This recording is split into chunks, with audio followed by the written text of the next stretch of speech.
Hey, we're Northlane. And you're watching richardthinks.org.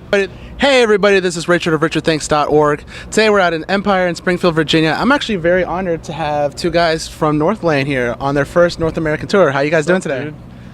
Good. Yeah, I'm having a great day because you know it's been pretty cold for us on this tour. Being from Australia, we're not really used to the weather, and tonight's nice and warm, so I'm having a great time.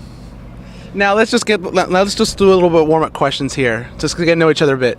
Now, do you remember the first concert you attended? Yes. I saw the Wiggles. Oh really? Yep. I went and watched a couple local bands from the area I'm from called A Silence Breaks, The Vein and Sienna Skies. I was about 15 or something. Black hair. Before that. Black nail polish. Really? 14, 15. Yeah. Let's go. Now, do you remember the first instrument you picked up that got you into music? Yeah, I learned violin for like 2 years at school when I was about 8. And I was really bad at it. Like, it sounded like a cat being strangled every time I try and play. I can relate. I was last chair in my 9th grade orchestra. Oh wow. Yeah. My teacher did not like me. Yeah, I can imagine. I went straight to bass because guitar had too many strings. So I was like, 4? Sounds good. Very cool. Now, do you remember the first album? Everybody has like that one album or like, you know, that they used to jam out to, you know. What album do you think was that for you? I had 2. I had Californication, and just Red Hot Chili Peppers, and I had Rain in Blood, with Slayer. Yeah. It's my favorite record ever. 32 heaviest minutes anybody can listen to. Yep. Biggest punch in the face you could imagine. Honestly, like, I got my chops up on guitar playing that CD and just playing along to it as much shit as I could, and you know, eventually I got to a point where I could play along to the whole CD, and that was pretty cool. Self-taught, I like that. Alive or just is it Alive or Just Breathing? Yeah, Kill Switch? Kill Switch. That's a sick album, man. I couldn't play for shit, but I was just sitting there like on Guitar Pro just going, oh my god, this is so hard, but I love it. As long as you know, you just got to figure it out, and you know, eventually it'll sound just decent. It started to sound okay. And now, if you could hear any band or musician cover one of your songs, what song would you like to hear and covered by whom? Honestly, there's this like, I guess you could call it like psychedelic reggae dub music. This producer called Ott that I've been listening to a lot. I would love to hear what he could do to one of our songs. I reckon that'd be awesome. Maybe Bon Iver. Maybe something different, like little different vibe. Well, yeah, like Josh, like you could get a band to do it, but then it wouldn't really be that different, be you know, like could have jumped outside, or maybe Cloud Kicker, something like that, We're huge Cloud Kicker fans. Being that this is your guys' first North American tour, how do you feel like, you know, touring here is, you know, compared to like touring? You guys toured. Actually, you did a tour with Structures, correct? And then you did a few tours. Oh, back home. Yeah. Over here, like, you got to understand, in Australia, there's only just over 20 million people, so, yeah. Well, compared to the States, which is like, what, 300 or something crazy like that. So there's not that many people, and there's only like 5 major cities. So when you do a tour over there that hits major cities, it only goes for about a week, and normally you'd fly everywhere, rather than, you know, shack up in a van and drive like 8 hours every day for 4 weeks, which is how bands do it here. So it's a lot more grueling than what we're used to, and a lot more testing, but you know, we're having a great time, and the kids here are great. So how do you feel? Yeah, that's a major point. And then like when you're playing American tours, there's like 30, 40 dates. Obviously each show is going to be a little bit smaller. You know, back home we'll play like 5 or 6 shows as a headline, but we'll be playing to like 1,000, 1,200 a night or something like that. So you're playing less shows to more people, but then over here you're playing more shows to less people. So it's kind of, it's got its pros and cons. We can go back to those smaller venues, a little bit more intimate, up close, but then back home we're, you know, stepping up a little bit bigger. We're trying to rise the ranks of, you know, instead of playing those smaller venues that we'd sometimes like to, going up to those bigger venues and really, you know, just pushing it a little further than... It's cool because it's like, when you come to a new place, you almost have to start off as a new band again. And to go back to like smaller rooms has been really cool for us, because like I often miss playing to people that are only a couple of feet away from me when we're doing these bigger venues and there's a barrier and it just kills all the vibes. So, I'm really liking this for that reason. Well, yeah, this venue actually, Empire, has like a little barricade, but then other than that, it's just that barricade. Then honestly, like if the rest of the tour is something to go by, it's not going to make much of a difference. Now, have there there's been some bands that I've interviewed that have like some of like the restaurants that we have that are particular that you guys don't have over there. Has there been any like new customs you got used to over here? Yeah, we're wearing bulletproof vests whenever we go to Waffle House car parks. That's for sure. Yeah, you tell the story. We thought, because of all these different restaurant chains and stuff, we'll try them out. The first day we got here, we were in Irving, Texas, and we went to get breakfast at Waffle House. Oh, obviously, good choice. Food was great. Yeah, and like waffles are hard to get in Australia, so it's a big deal. That's the thing. So we were, like kids in a candy store. Yeah. Nevertheless, we got out of the van. We were walking over to the Waffle House, and there was an altercation that went on, and one gentleman pulled out a gun on another two guys, and we're just like, as we're walking in, like literally in the crossfire, going like a deer in the headlights. We just what stopped. Do we do? Like none of us had ever seen a handgun before in our life. Unless it was like on a cop, because no one has guns in Australia, and we were just like, holy crap, like this place is different. Yeah. We just looked, I looked the other way and I ran inside and hid behind a wall.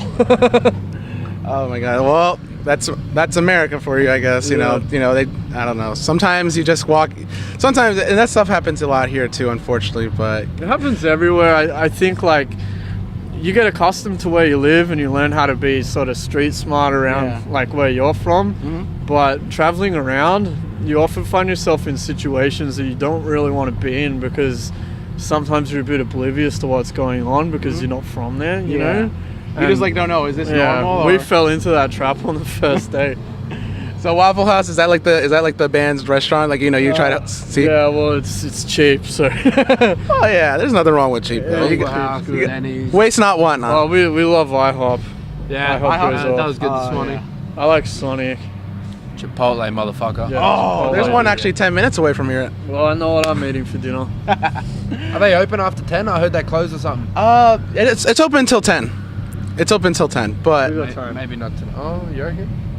Hey, we'll make it happen. Chipotle, Mexican grill. That's where it's at. You gotta throw them a sponsorship, Chipotle. No. No? Oh, really?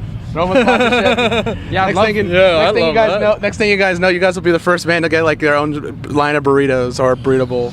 That'd be awesome. I've already got ideas. Yo que no las dos. All right, let's move on to your new album, Singularity. Now, how's that reception been so far compared to previous releases? It's been a huge step up, massive step up for us. Like, Discoveries did a lot for us, especially in Australia, but Singularity sort of launched us worldwide. I feel like it's sort of been adopted by people from all walks of life, from all different places, and that's been really cool for us. Now, were there any songs in particular that kind of took a little bit longer than others to kind of come together, maybe lyrically or instrumental wise? I think as a whole, we were playing Scarab Genesis type thing. We had parts of songs that didn't really have transitions to different sections, and as a whole, like everything took its time. The vocals took a while. A lot of the guitar sections where like our main writer John would just have two parts of a song, but trying to figure out how they can work together in the transitions. It's still like the smaller things, but usually like all songs have their ways of annoying and like taking time. Right. And like honestly, when it comes to songwriting, it's the little details that make a good song great. So John spends a lot of time refining all of that. Are there any? Do you have any like cool stories like during the writing process that might have happened? Yeah, I got a really good story. So do you remember that really bad hurricane that happened recently in New Jersey? Yeah. Okay, we were recording in New Jersey when that happened. Really? And we were right near the river, and the flood came up to like the block below from us. Wow. And flooded the only grocery store we had. like we could go to, which was Food Basics. So fucking short. And It was basic. it was terrible. Anyway, what happened? I love that you use during that the word. hurricane. Like, there's roofs and shit flying down the street, like Oh, no. power lines. Like, shit's crazy. I've never seen anything like it in my life. We're like, holy crap, what is going on? Turns out someone like drove a truck or something over to the grocery store and like looted the whole fucking place. Like, totally cleaned it out. It was in Belleville, New Jersey. Wow. And after that, it got flooded, but they stole from like cereal to like cash registers, like Wow. anything you could think of. It got cleaned out. And then the last week we spent at the studio, we were like living off 7-Eleven food, and I'm never getting a slushie again, man. Like, straight up. Ironically Can't do enough, it. there's a 7-Eleven like right up the. No more Megarang, no more slushies for me. No more string cheese. No more. Fuck that, man. It was something. Very cool. Now to wrap this up, do you guys have anything planned for next year? We do, man. We're coming back to America early next year. We got a Take a step back. Yeah. Take a step back. We got. You go. Take a step back. Doing. We go home, have a little bit of time off, but we're doing one of Australia's biggest like alternative music festivals called Big Day Out. Oh, I heard So, which is it's more of like a mainstream festival. You know, there's acts like Major Lazer, Snoop Dogg. Oh yeah. So I think we're one of like 3 cool. heavy bands. Yeah, there's That's good, Deftones. though. That's a good though, because you Deftones, get Ghost and exposure. Us. Yeah, it's, Exactly. I can't wait. That's man. a big thing for Yeah. us. You know? We love And Deftones. Deftones. Dude, Oh. they're one of our favorite bands. We're so excited to see them, man. Oh, I can't wait. I was bummed out because I had a ticket to go see them early this year, and it's just stuff came out, and that's good though. They came to Australia with Let Live, and that would have been crazy. But Oh. we were on tour, so I'm so glad we finally get to go watch them. Very cool. Is there anything else that you'd like to add? Yeah. After that tour, we've come to America. I can't say what we're doing yet, and then we just got announced on a UK Euro run with Architects and Straight from the Path, which I couldn't be more excited about. Yeah, toured with Stray before, so good friends of ours, and it's great to be back in Europe for a second time within the span of like 6 months. With our biggest influence ever. Yeah, exactly. Architects. Two of our biggest influences, like straight up.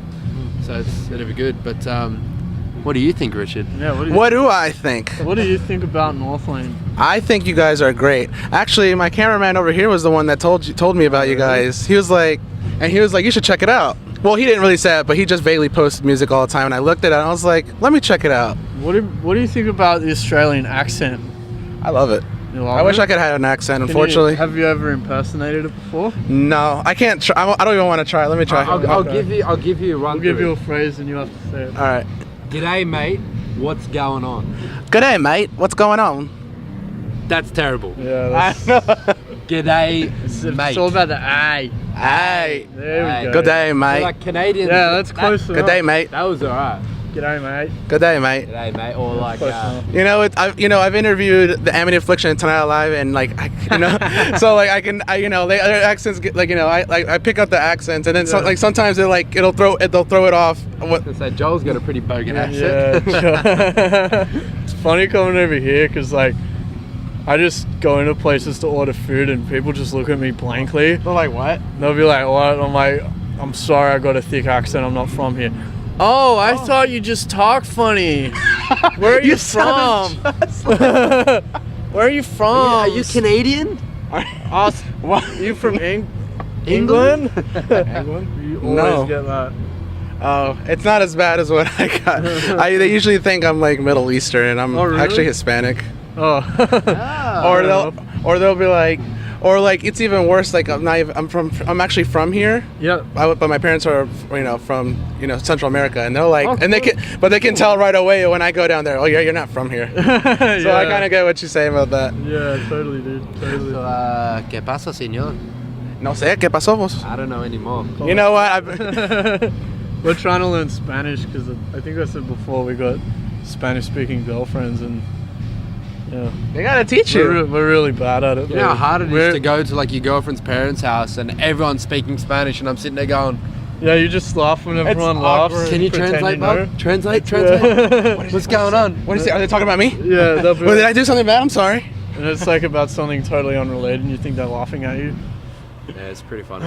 Or like or it's even like for me at my job, like everybody like like has like speaks different languages, and like all the people just talk, and like I'm like, I don't know if they're making fun of me or saying I suck or something. Dude, it happens like in Australia. There's so many different cultures and people that speak different languages, and it happens all the time to me.